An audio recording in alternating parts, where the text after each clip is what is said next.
नमस्कार मेरे किसान साथियों, आपके अपने फास्ट फार्मिंग यूट्यूब चैनल पे आप सभी का स्वागत है। मैं आपका दोस्त एंड होस्ट आशु ग्राहक।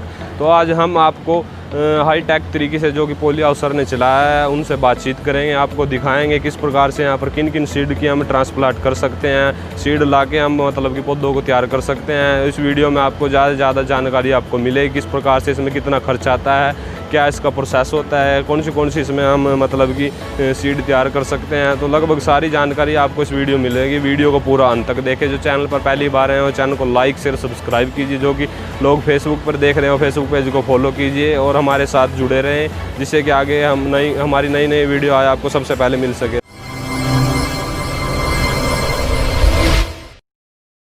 ये पिछले 5 साल से चला रहे हैं इसको। हाँ जी। तो जैसे कि यहाँ पोलियो हाउस तो और भी तरीके से होते हैं, इसमें आपने इसमें किस तरीके से हाई टेक में इसको बदला, उसके बारे में थोड़ी जानकारी दी सर। मेनली जितने भी यहाँ पोलियो हाउसेज हरियाणा में लगे हुए हैं NVPH के हैं वो। तो ये एक्चुअली क्या है कि पहले हमारे भी NVPH के पोलियो हाउसेज ही हैं जितने भी हैं, परंतु सीडलिंग्स की जहाँ नर्सरी तैयार करते हैं, एक प्रॉपर नर्सरी ना मिलने के कारण किसानों को बहुत सी परेशानियाँ थी और वो हमारे को भी हो रही थी परेशानी है, क्योंकि एक घरोंडा में ही था जो सीडलिंग का फार्म था, इंडो इज़राइल जो है। तो उनकी स्पेस कम थी और नर्सरी प्रॉपर सारे हरियाणा में डिस्ट्रीब्यूट नहीं हो सक रही थी। तो इसीलिए हमने फिर सोचा कि क्यों ना एक अपना ही सीडलिंग का काम शुरू किया जाए। तो ये हमने मिलके 2015 में इसको शुरू किया था। NVPH जो हमारा पोलियो हाउस था, इसको ही हमने हाईटेक में कन्वर्ट कर दिया था। तो सर आप हमें इनके बारे में जानकारी दीजिए, किस कौन से नस्ल के सीड है सर। ये हमारा फार्मर्स को किसी भी चीज़ के अगर प्लांट्स तैयार करवाने हैं तो फार्मर सीड देता है हमें। अभी जैसे पपीते की नर्सरी है ये, तो अलग अलग वैरायटीज़ के अलग अलग रेट होते हैं। अभी पपाया का जो इस कंडीशन का ये प्लांट है, हम सीड फार्मर का है ये, इसका हम 2 रुपये प्लांट चार्ज करते हैं। अगर इनको और बड़े प्लांट लेने हैं, बैग्स में तैयार करने हैं, तो 10 रुपये प्लांट लेते हैं, हम चार्ज करते हैं। जो और जैसे ये खीरे का प्लांट है ये हम 1 रुपया प्लांट तैयार करते हैं। तो अलग अलग वैरायटीज़ का अलग अलग हिसाब है। और ये जैसे खीरा 15 दिन में तैयार हो जाता है, पपाया 2 महीने में तैयार हो जाता है। ठीक है, ये कैप्सिकम है जैसे,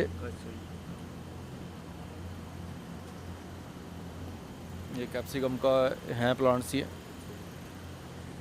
तो देखिए मेरे साथियों, सर ने बताया है कि जो कि ये पपीते का प्लांट है लगभग 15 दिन में सर ये तैयार हो जाता है। हाँ जी, ये 2 महीने में तैयार होता है। अच्छा, ये 2 महीने के अंदर तैयार हो जाता है। और वो खीरा है जो 15 दिन में तैयार हो जाता है। और ये सर ने बताया कैप्सिकम है जो कि ये सर ये कितने दिन में तैयार हो जाती है? लगभग 40 दिन में। ये 40 दिन में लगभग तैयार हो जाती है। और सर ने यहाँ बताया कि अलग क्वालिटी के जो कि पौधे हैं वो अलग अलग टाइम पे तैयार होते हैं। सर इसमें क्रेट है, इसमें कितने सीड आ जाते हैं एक बार में तैयार हो जाते हैं? एक ट्रे में 99 प्लांट्स तैयार हो जाते हैं हमारे एक दफ़ा में। ये 99 प्लांट्स तैयार होते हैं हमारे।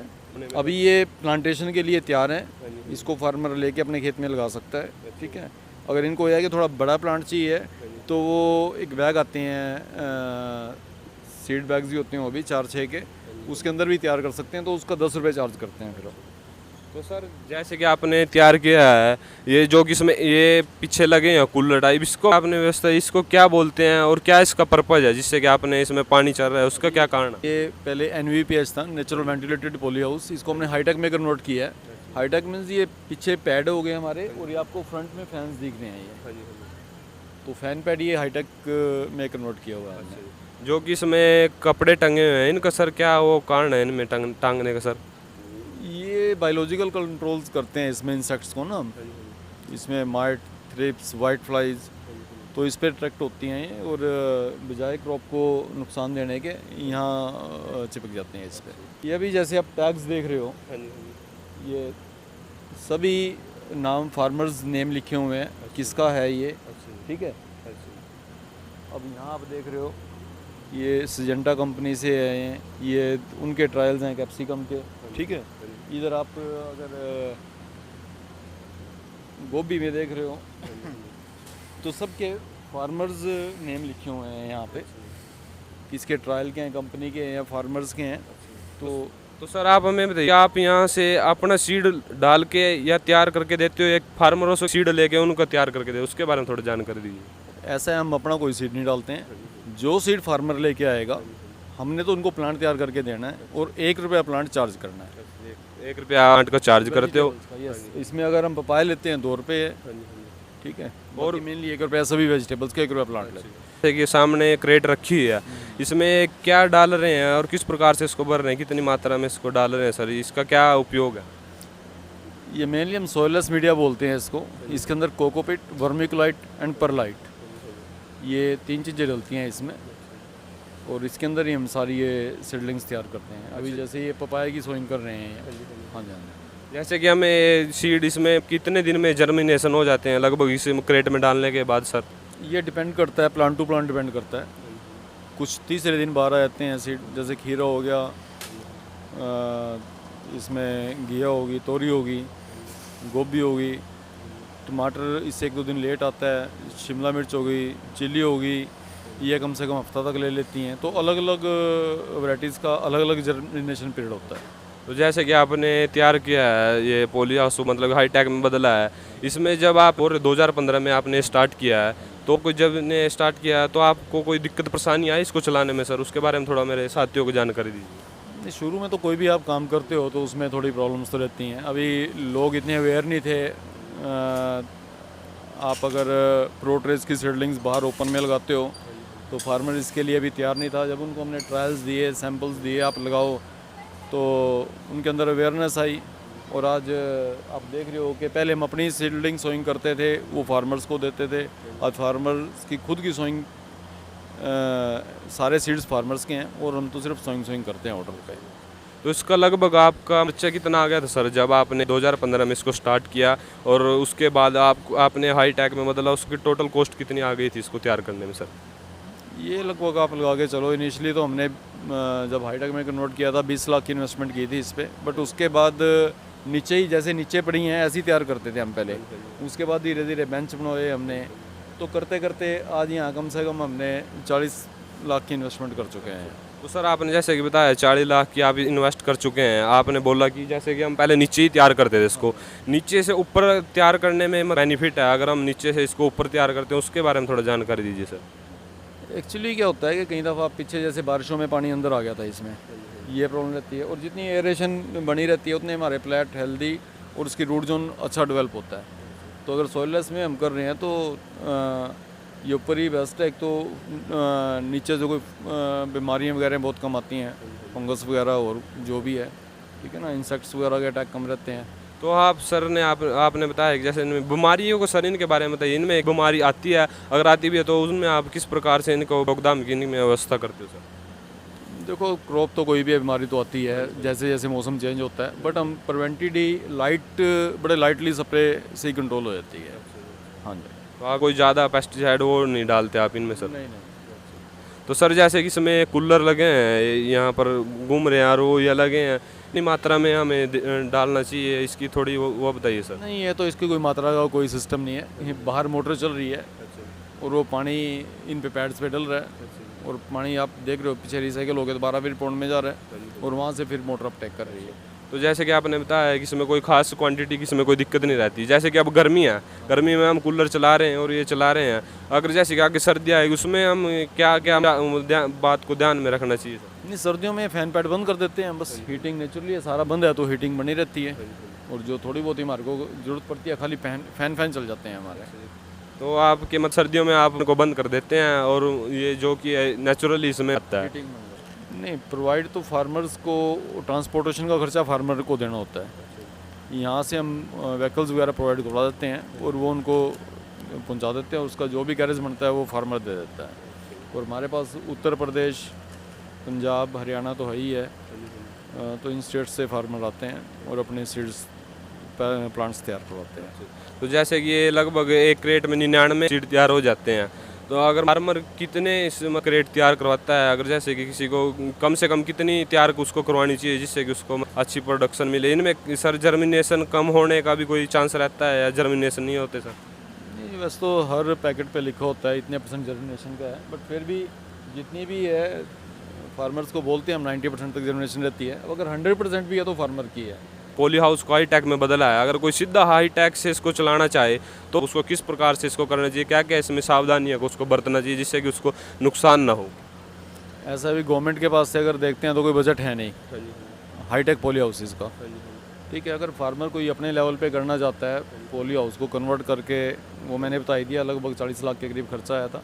अगर हाईटेक प्रॉपर हाईटेक आप बना रहे हो, उसके अंदर बूम इरिगेशन सिस्टम कर रहे हो, तो वो खर्चा हमारा और 10-20 लाख और बढ़ जाता है। हाईटेक में सरकार की तरफ से कोई सब्सिडी नहीं है। ठीक है, ये मैंने बताया था NVPS जो था उसी को हमने हाईटेक में कन्वर्ट किया और सारी इन्वेस्टमेंट्स हमने खुद की है। सरकार का इसमें हमने कोई एक नए पैसे का भी सब्सिडी नहीं ली। ये शेड नेट होता है, ये जैसे धूप टेम्परेचर बढ़ता है 10-11 बजे के बाद इसको हम शेड कर देते हैं, क्योंकि सनलाइट भी प्लांट्स को बहुत ज़रूरी है और सुबह और शाम की सनलाइट हम प्लांट्स को देते हैं और दोपहरी में इसको हम कवर करके रखते हैं। तो सर इसका आपने बताया कि जैसे कि टेम्परेचर के लिए है, तो इसमें लगभग जैसे गर्मी है अब इसमें है जो कितने टेम्परेचर अपने हाउस में बना के रखना चाहिए? इसमें लगभग हमारी कोशिश रहती है कि 35-36 डिग्री तक टेम्परेचर रहे। बाकी कहीं दफ़ा अगर टेम्परेचर बाहर 45-46 तक चल जाता है तो टेम्परेचर बढ़ भी जाता है, तो उसके लिए हमने सर्कुलर फैन लगा रखे हैं, तो कुछ ना कुछ करते हैं इसका अरेंजमेंट सिस्टम। तो जैसे कि मेरे कोई साथी अगर देख रहा है जो अगर अपना बीज आपको दे के यहाँ पर तैयार कराना चाहता है तो उसको किन नंबरों पे सर फोन करना पड़ेगा, या इसकी थोड़ी लोकेशन बता दीजिए सर। ये हमारा ज़िला कुरुक्षेत्र लाडवा में पड़ता है, विलेज भरान है हमारा। ठीक है, और इसमें मैं आपको अपना कार्ड दे दूंगा, आप इस कार्ड को जो अपने YouTube में जो भी डालोगे आप, हम डिस्प्ले पे दे देते हैं, वो डिस्प्ले पे आप नंबर दे देना हमारे। यस, अगर कोई फार्मर 50 क्रेट तैयार करवाता है तो जैसे खीरे की होगी, ये डिपेंड करता है आपको 1 एकड़ लगाना है 2 एकड़ लगाना है। 1 एकड़ में अगर हम खीरे की बात करते हैं तो पॉली हाउस में 10,000 प्लांट लगते हैं, तो 10,000 प्लांट का मतलब है फार्मर्स को 10,000 सीड हमें देगा और हम उसको 10,000 प्लांट देंगे और 1 रुपये प्लांट के हिसाब से 10,000 वो हमें उसको पे करेगा। अच्छा, मतलब प्लांट के हिसाब से 10,000 के आपको पे करेगा। तो अलग वैराइटीज़ होती हैं। अब ये अपना टमाटो को अगर लगाते हैं, टमाटो की फार्मर्स ओपन फील्ड में भी 10,000 प्लांट लगाते हैं, बट हम कहते हैं जो हमारे प्लांट लगाते हो आप वो 6,000 लगाओ, 6,000 सफिशेंट है, क्योंकि एक तो इसके अंदर मोर्टेलिटी कम आती है, मरते कम है प्लांट, और आपका एक शुरू से हेल्दी प्लांट चलता है और जल्दी ग्रोथ करता है, तो जल्दी फ्रूट सेटिंग आती है और जल्दी आपको प्रोडक्शन देता है। सर अभी जैसे आप देख रहे हो जितनी गोभी के प्लांट्स हैं ये अभी ओपन में बड़ी मुश्किल हो जाते हैं तैयार करने होते हैं, तो उनकी रूट्स इतनी डेवलप नहीं होती। अगर प्लांट दे भी दिया, वो खेत में उनकी रूट्स टूट जाती हैं जब उखाड़ते हैं, तो वो प्लांट आधे से ज़्यादा मर जाते हैं, उनको दोबारा फार्मर को लगाने पड़ते हैं। वही मैं बता रहा हूँ कि यहाँ से जो प्लांट जाएगा एक हेल्दी प्लांट जाएगा और जल्दी ग्रोथ लेगा खेत में जाते ही। ये जैसे कि आपसे कोई यहाँ अगर लेके जाता है तो उसके टाइम के अंदर इसको ट्रांसप्लांट कर देना चाहिए, उसके बारे में थोड़ा जानकारी दीजिए। फार्मर तभी एक उनको पता होता है भी मैंने ये 30 दिन के बाद अपने खेत में लगानी है, तो 30 दिन पहले हमारे को सीड दे जाता है, तो एक पूरा उनका भी एक सिस्टम है भाई मैंने इस तारीख को लगाना है। ठीक है ना, तो आइडिया होता है सभी को, थोड़ा 5-4 दिन ऊपर नीचे हो जाता है, बाकी जैसे ही यहाँ से प्लांट जाएगा तो नेक्स्ट डे वो प्लांटेशन कर देता है, सेम डे या नेक्स्ट डे। जैसे कि कोकोपीट आप यहीं पर तैयार करते हो क्या कहीं से लाना पड़ता है, उसके बारे में थोड़ा जान। इसको मंगाते हैं हम, इसको बाहर से मंगाते हैं, दिल्ली से मंगाते हैं, कोकोपीट, वर्मिकोलाइट, परलाइट, ये सारा सामान हम दिल्ली पूना से भी मंगा लेते हैं, जैसा भी सिस्टम होता है। इनकम कितनी बन जाती है सर साल की, उसके बारे में थोड़ा जानकारी दीजिए सर। इनकम का तो ये है, चलो ठीक है कि खर्चे हमारे मीट आउट हो जाते हैं और 5-10 व्यक्तियों को रोज़गार मिला हुआ है यहाँ पे। बाकी अगर हम ले के यहाँ से एक बहुत बड़ी इनकम है ऐसा कुछ नहीं है। बाकी ठीक है कि एक सेटिस्फेक्शन होती है कोई काम करने से, भाई हमारे को सेटिस्फेक्शन है कि हम फार्मर्स को एक हेल्दी प्लांट दे रहे हैं, क्योंकि बेसिकली हम भी फार्मर हैं। ठीक है, तो इनकम तो सेकेंडरी इशू है। बात की बातें ये है कि 5-7 जो लेबर लगी है उनके खर्चे मीट आउट हो रहे हैं, हमारे खर्चे निकल जाते हैं, दैट्स ऑल। क्या फायदा? ये फोकर्स हैं इसमें, स्पिनट हैं, स्पिनट से हम इरिगेशन करते हैं, जब ज़्यादा गर्मी होती है तो स्पिनट चलाते हैं, वैसे मैनुअली कर देते हैं। और लाइट्स जो आपको दिख रही हैं ये इसकी सर्दियों में ज़रूरत पड़ती है हमारे को, जब फॉग ज़्यादा हो जाती है, धुंधें ज़्यादा पड़ती हैं, तो लाइट उस टाइम सनलाइट कम होती है, तो प्लांट को लाइट की ज़रूरत होती है उस टाइम, तो ये फिर हम लाइट्स जगाते हैं। किसानों से बात करने से ही पता लगा, किसानों से बात करने पता लगा, क्योंकि ये इम्पोर्टेड बीज है, या हमारा नोनियों का बीज जो है बहुत महंगा सीड है, इसको हम अपने आप तैयार नहीं कर सकते, ये इसमें हाई टेक में तैयार हो सकता है। वैसे कोई तरीका नहीं है इसका। तो आपको कहाँ से पता चला हाई टेक तरीके से सर ने चलाया हुआ है? जैसे हम करनाल RHO से जुड़े हुए हैं अपना, वहाँ से हमें पता लगा, करनाल से पता लगा। हाँ, के लिए पपीते का वो है, इम्पोर्टेड बीज है ये पपीते का। हाँ जी, तो इसमें एक अच्छी ग्रोथ भी मिलेगी हमारे को, एक अच्छा फ़ायदा भी मिलेगा। क्योंकि इसमें पता क्या है, बीज इतना महंगा है, ये बीज इतना महंगा है कि इसको हम तैयार नहीं कर सकते। अगर हमारे इसके आधे पौधे भी ख़राब हो गए ना तो उसका कोई फ़ायदा नहीं होने का, हमें यहाँ ही तैयार कराने का फ़ायदा।